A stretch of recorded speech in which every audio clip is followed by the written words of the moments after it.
There's a type of person that most of us have met at least one of throughout our lives.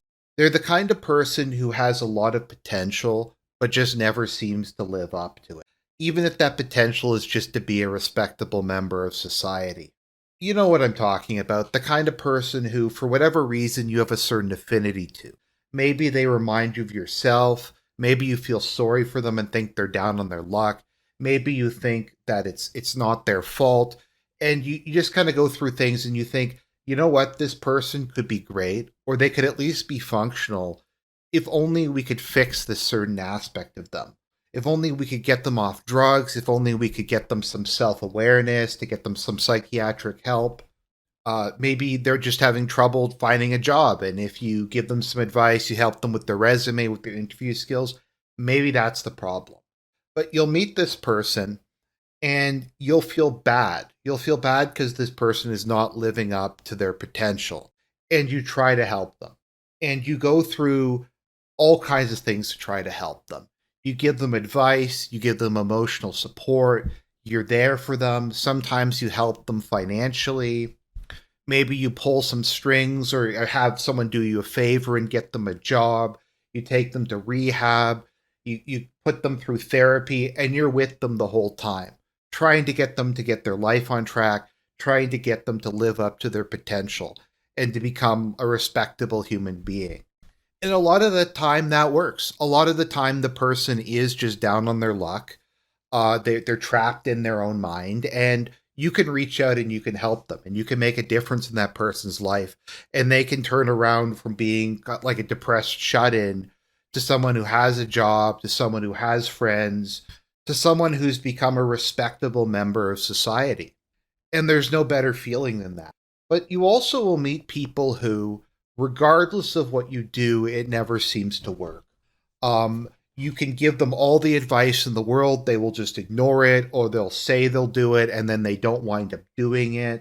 You'll give them money and they won't spend the money for the thing you gave it to them. They'll spend it on drugs or women or booze or all kinds of stuff like that.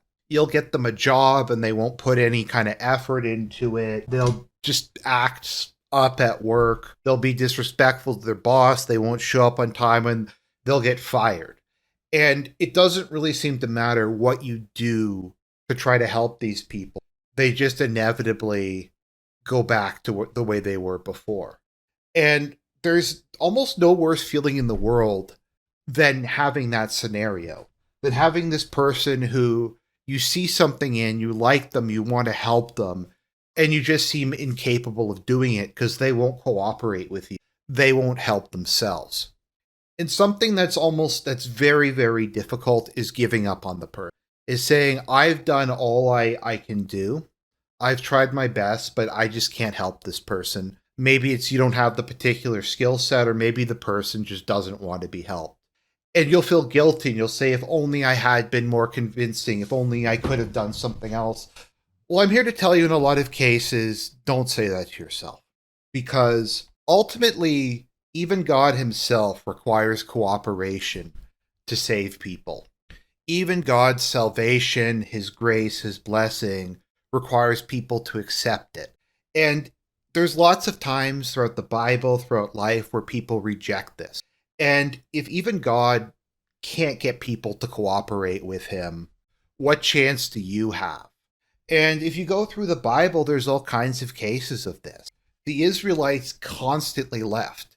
He constantly came to them, he blessed them above all nations, gave them victory, led them out of bondage, provided them with food in the desert, and time again, they just turned away from him and they just said, no, we don't want to deal with this. We're going to make a god out of gold or something.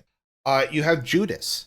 Judas met God face to face, and he still betrayed him. He still let his greed overwhelm his reason and his sense of awe and the effort that Christ put in to try to save him, and he sold him out for 30 pieces of silver. Peter denied knowing Christ. Saul, David, and Solomon, although some of them redeemed themselves in the end, all screwed up. My point is, even if you go through with God trying to help people, Some people's wills are just so twisted, they're just so unwilling to do anything to help themselves that even he struggles in that. And that's because ultimately humans have agency and they have free will. And there's only so much you can do. It's up to them to make the final decision, to make the final step and to say, I want to change. I want to be redeemed. I want to become the person I know I can be. And so this brings us to one Darksydephil and his failed redemption arc, because I think it's a very good example of what I'm talking about. And whenever I cover a lolcow, I try to teach some sort of lesson. Some sort of lesson that I think this person did wrong, and by looking at their failure or what they did and learning from it, it can help you out in your life. And I think this is a very good example. So I'm not going to go through the whole deep lore with DarksydePhil. Very briefly, for those of you who aren't super aware of him, he was one of the first people to upload game footage to YouTube. He got there early. He was making tons of money, getting tons of subs. People loved him. His big thing was that he would rage at games. In between ad revenue and donations, he's always made a lot of money. He's always had a high income. However, Phil, despite all the opportunities that he's constantly given, people often will say that Phil took a 10 in luck and all his other stats are low, because almost any time that his life could be turned around, something happens to him. He gets a new source of income. Someone comes in and gives him a bunch of money. He gets married. He gets his debts wiped out in a bankruptcy filing. He completely squanders it. It is unwilling to take the hand that's offered to him, be it by fate, be it by somebody else in his life. And despite whatever material success he's had, despite the various pleasures that he engages in, he is a miserable man who hates his life, who hates his job, who is just bitter. But he's unable to get out of it. And this is something else, just to take a slight digression. There's a state you can get into where you're not in a good spot. You're in a tight spot, you're uncomfortable, it feels bad, but you look in front of you and you look behind you and you can't see what was there in either space. You don't know what would happen if you leave where you are. And it's bad, it's not maybe horrible, but you at least know what you're dealing with. It's the devil you know versus the devil you don't know. And it can be unhealthy, it can be something that you need to step out of, but there is a certain safety and twisted comfort in that. To quote the song, you can get addicted to a certain kind of sadness, and you just become trapped in that position. And I'm sure a lot of us have been there at some point in our lives. We've been unemployed. I don't know, a lover left you. You lost all your money in a bad deal or something like that. And I don't know, you get a minimum wage job, you start drinking, whatever, but you're comfortable. You're comfortable in the horrible state you're in. And to a certain extent, I think that's part of what the thing is with Phil. In a certain sense, he's ultimately as scared of success as he is of failure. Because if there was success, and we've seen this over the past year, and we'll get into that in a second, that would require him to get out of the comfortable but wretched hole that he finds himself in. That would require him to climb out into the sun and have to face reality and have to face the world. So Phil is afraid of failure and he's afraid of success in equal amounts. And so there's this twisted equilibrium. Whenever Phil goes too low and it looks like he's going to go back into the void, he will beg until he can regain the equilibrium. If he's successful and he's making money and there's opportunities in his life, he will blow that money or do something else to try to actively stay within that particular spot. And like him or hate him, Phil is someone who generates a lot of emotion and a lot of the way that they feel about it. And I think there's a couple reasons for this. One is just how long the whole thing's gone on. And like I said, he keeps getting these lucky breaks, he keeps squandering them. And just when it seems like he's about to finally be redeemed, he's going to turn his career around, he does something stupid or deliberately torpedoes it, and he goes back to his comfortable, miserable box. And there's just this degree of stasis. There's this degree of rigidness and inability to change, and people just, it's gone on for so long, they just want to break him out of it. Either they're detractors and they hate him and they want to break him out of this and make him go back, or they're people who genuinely feel sorry for him or care about him or just have some basic compassion, and they want to try to push him forward. And I think there is, for someone who's just stuck in this permanent state of limbo, neither alive nor dead, there is a desire to see it go one way or the other. There's also an element of jealousy when you see somebody who gets so many chances, who's made the kind of money that Phil's made, and doesn't appreciate it and just squanders it.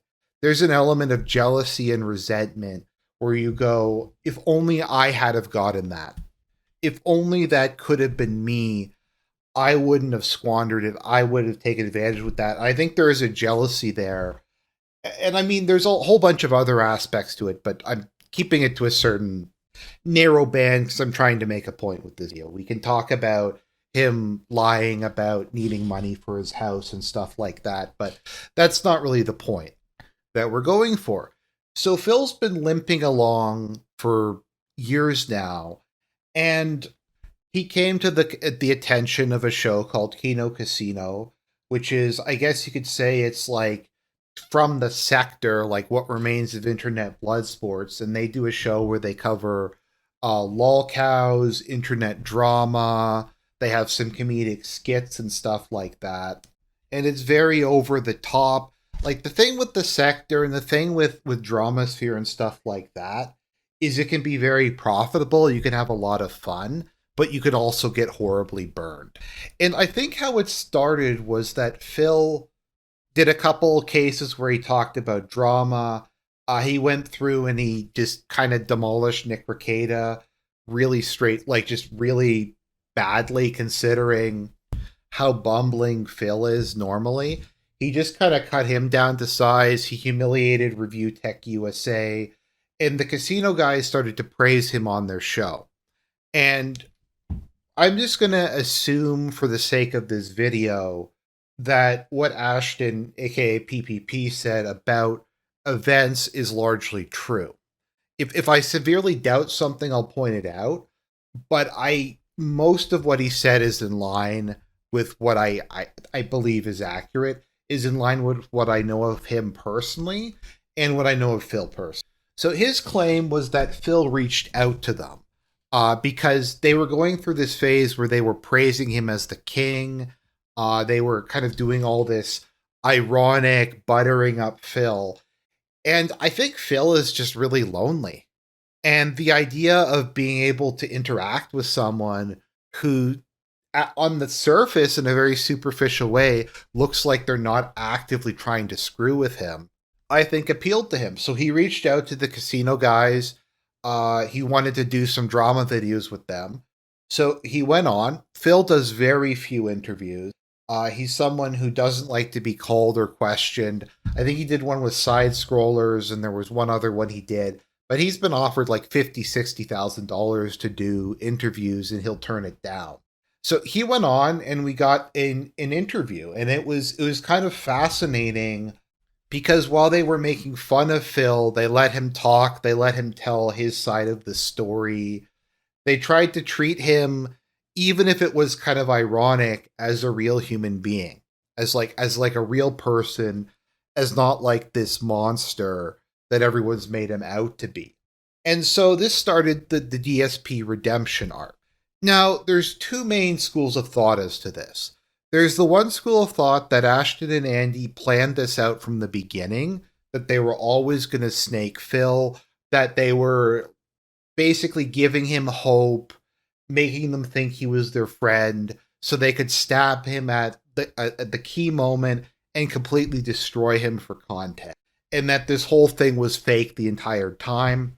There's also the view that they were legitimately trying to help out Phil. They legitimately felt bad for him. They felt a certain affinity, and they just tried and tried and tried to go through it.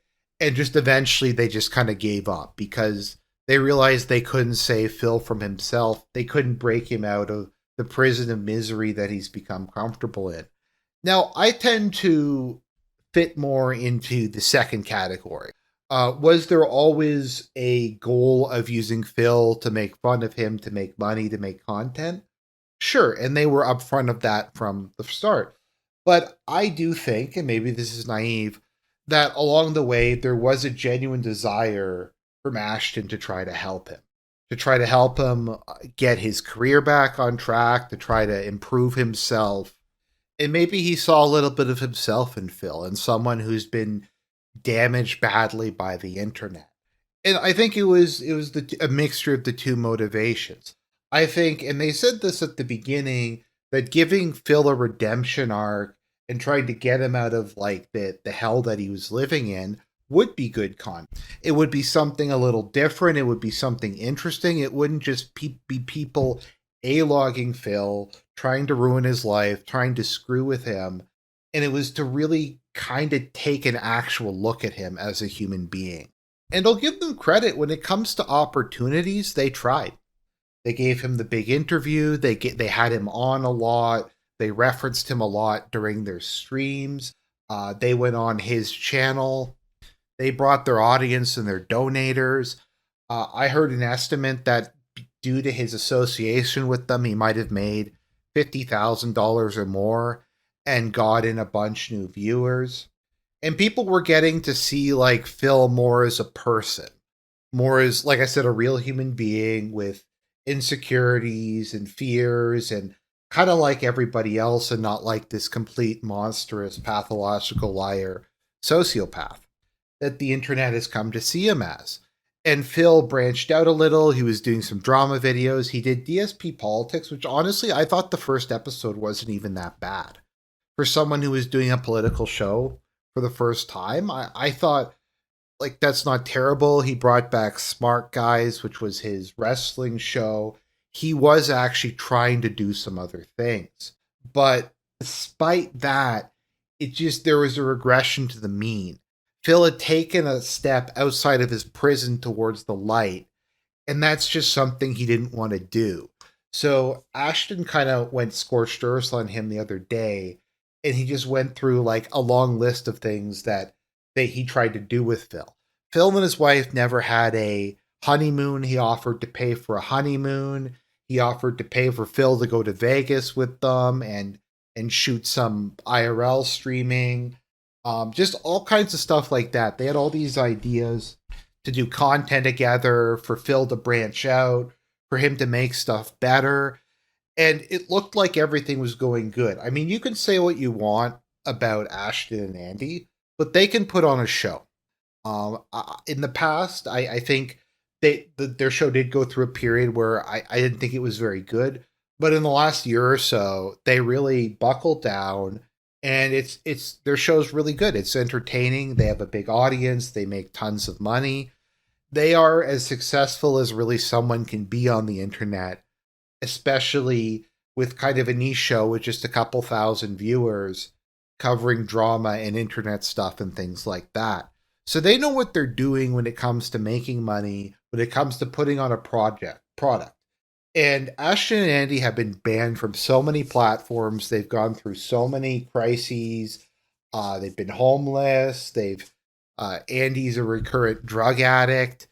And yet they somehow, those two guys have figured out how to make money on the internet, and they've managed to keep their show going for a couple of years now.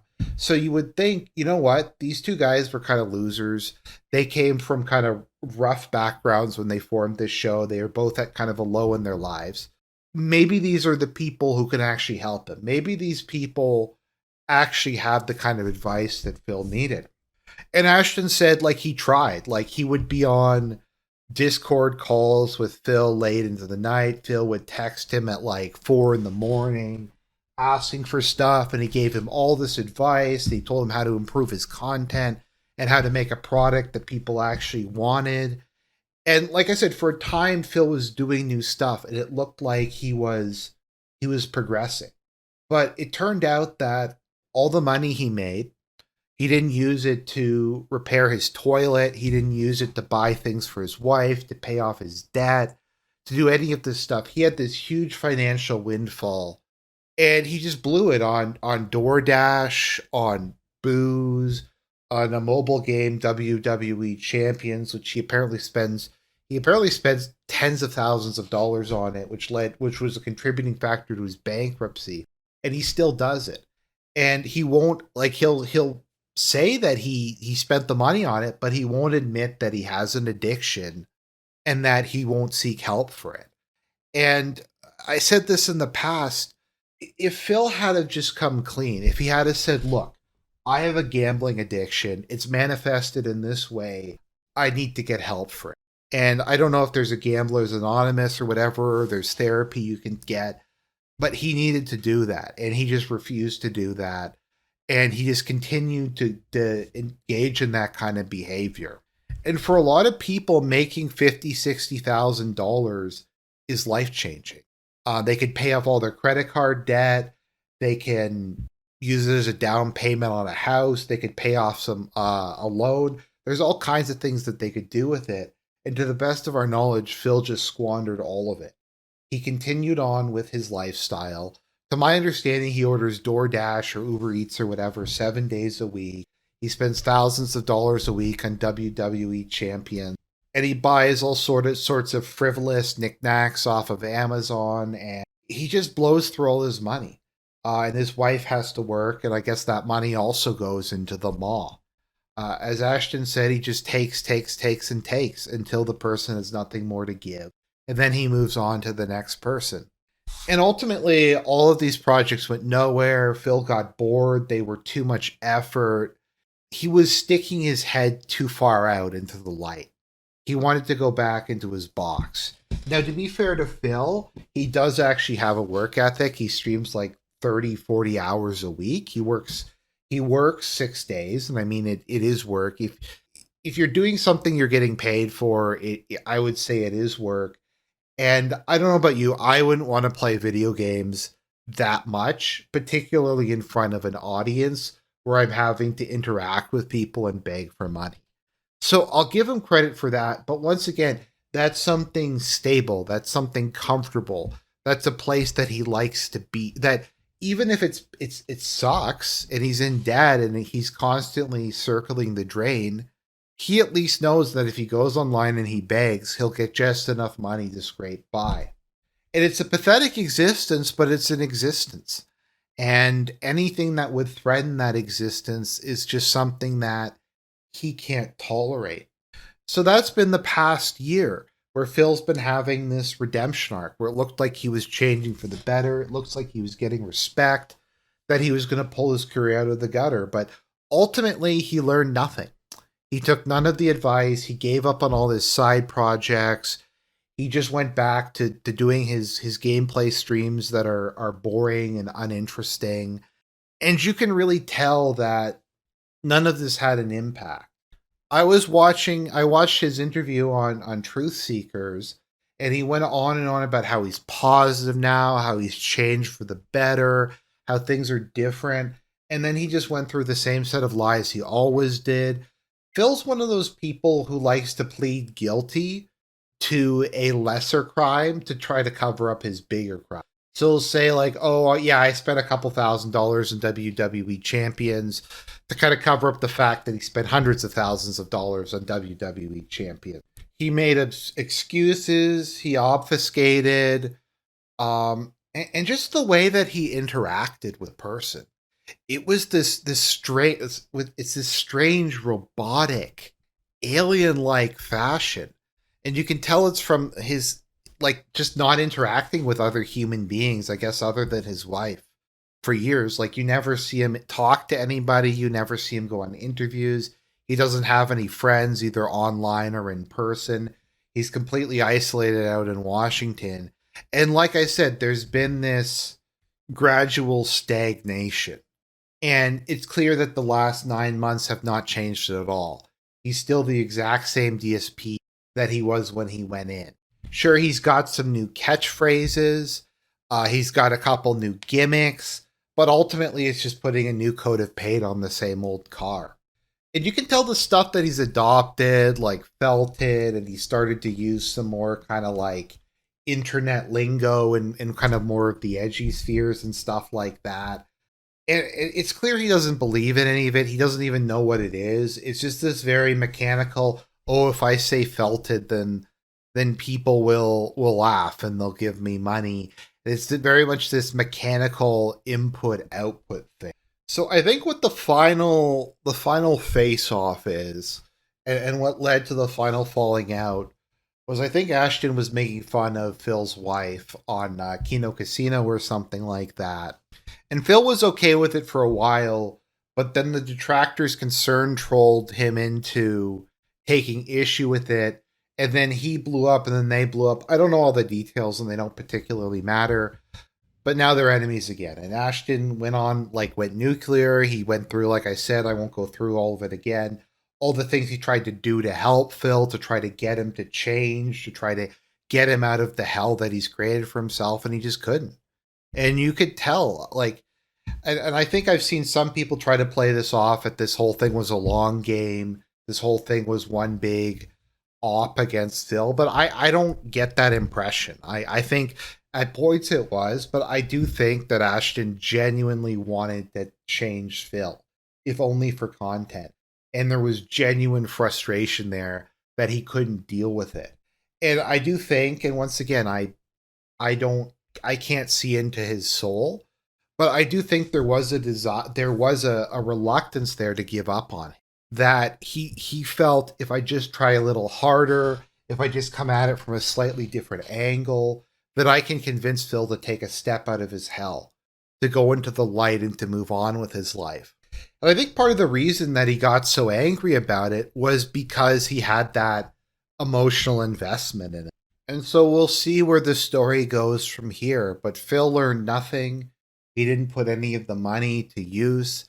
He's still a gambling addict. He's still spending money on DoorDash. He's still drinking. I don't know if he's an alcoholic these days.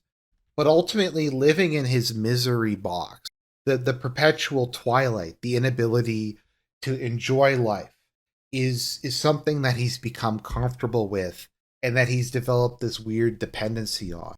And there's nothing I can say, there's nothing Ashton can say, there's nothing Kat can say, there's nothing that his parents can say to break him out of this, to make him change. For good or ill, Phil has set his will in a particular way.